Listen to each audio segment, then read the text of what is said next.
today, but for some reason it's very humid. Yes, it's hideous. Why does it? My friend is doing you 8 have different things at the same once. hair as me. Do you where know my what? hair is kind of curly, and in this weather it just goes frizzy.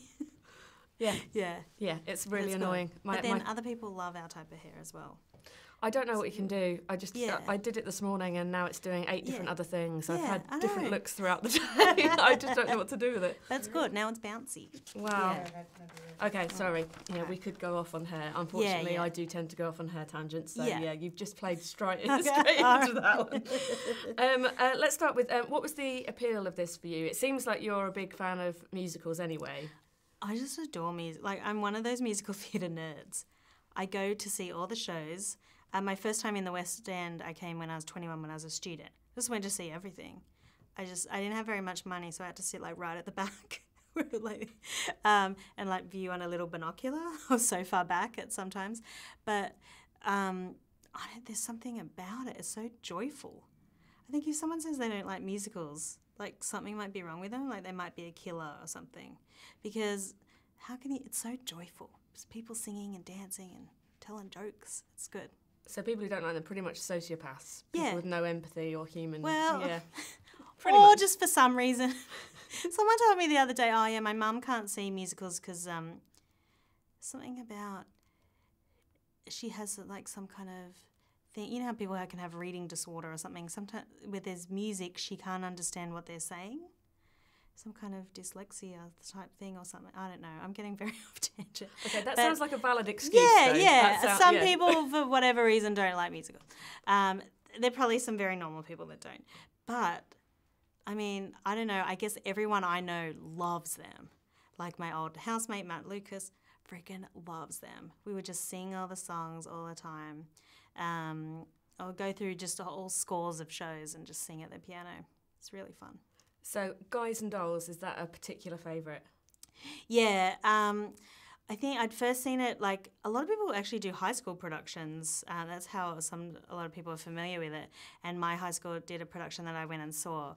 And I was like, the girl that played Miss Adelaide was just brilliant. I was like, oh. And then I watched this girl and she's getting all the laughs and everything. I'm like, oh, this would be good to one day do. And then weirdly, now, quite a while later, I got the offer and I'm like, oh yeah, okay, yeah, I would love to have my chance to sink my teeth into that role.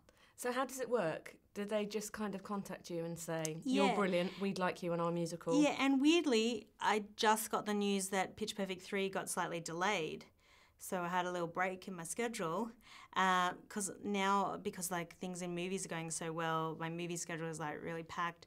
But then I was like, holy yes.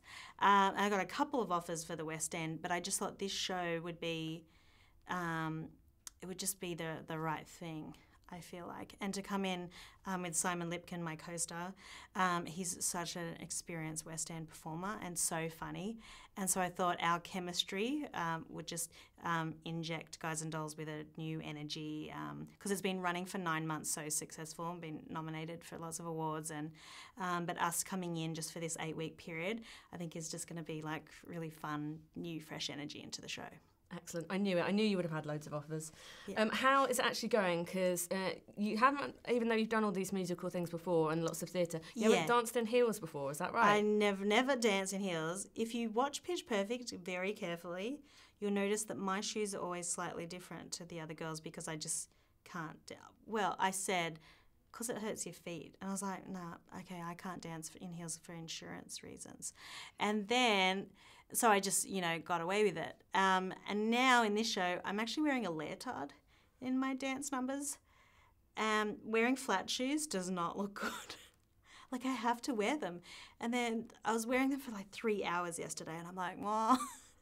But, when that audience gets in, I'm going to dance in those heels and try to be the best that I can be. Do you get that kind of adrenaline when the show starts so you can almost dance through all pain? Yeah. Oh, yeah, even if I hurt my back or like in a car accident, I'll be fine. Something about when the audience is there and it's go time, you just go. Have you ever suffered from stage fright or nerves or anything? A lot of people I know, because they're like, oh, but Rebel, when you come out, you're so confident. And because I just sang live at the Hollywood Bowl recently, But I'm like, I don't want to say a swear word, but like before you're like really freaking nervous. And but a lot of my favorite actors, when I talk to them about it, they are also like that. You just would never know. I think it's because I just respect it so much, and I want to do a good job, and you want to remember everything, and so you're just like, it doesn't matter what it is live performance wise. Every time I don't get nervous on movie sets at all. But there's something about live performance. Maybe it brings me back to like my very first days as an actress, where I was on the stage and I'm like, hopefully it goes well. So I will be extremely before every single show. I don't think, you don't just get used to it. But then there's something about that adrenaline that makes your brain tick really quickly. So if something happens that's not supposed to happen or something, you can be really quick at jumping in and fixing it. And the audience loves those bits. Oh, I know. I know. Anything that goes wrong, the audience absolutely loves. I'm like, hopefully I don't fall off the stage. I get a little bit nervous. There's one part where I have to climb up on something. I get a little bit nervous that I'm going to fall. Hopefully nothing crazy happens. But do know that if that happens, as long as you're okay, people love it. Will people absolutely love it. It will be hilarious if I fall into the orchestra pit. Especially because I'm not that balanced in the heels. And like, it could... I shouldn't be predicting this stuff, but it's so much fun. What's your kind of how have you adjusted to kind of West End life and the rehearsals and stuff like that? Is it been quite I've natural? noticed like it is grueling because we've been singing and dancing every day, preparing to go in, and the cast who's currently in are they're like the nicest. Not only are they doing shows in the night, but they're coming in during the day to help us get ready for our debut.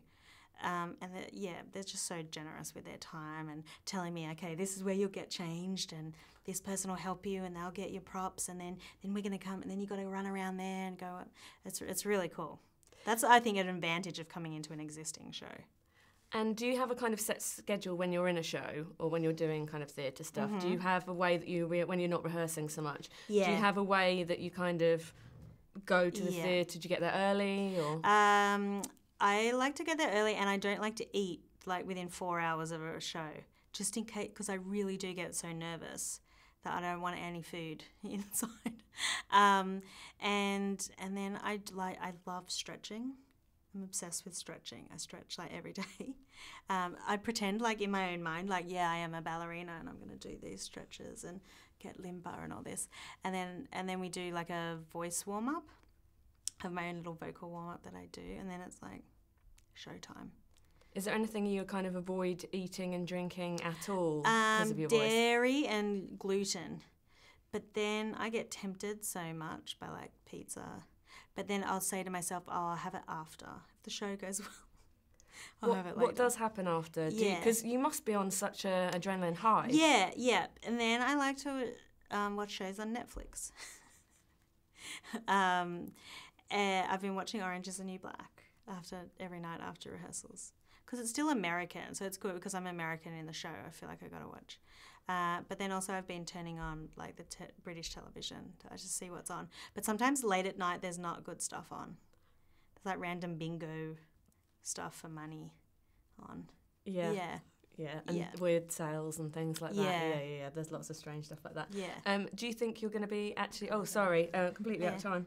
Oh, I am going. But is it possible to use some of your Instagram stuff? Of your rehearsal stuff for this. Is that all right? Yeah, we that's put the fine. credit on. Yeah, it's just because we've only got the poster of you in it, so we wanted to have more stuff. As long as that's okay. Yeah, Perfect. That's totally fine. Pleasure to meet you. Yeah, nice to meet you. Break a leg? Yeah. Nearly said that.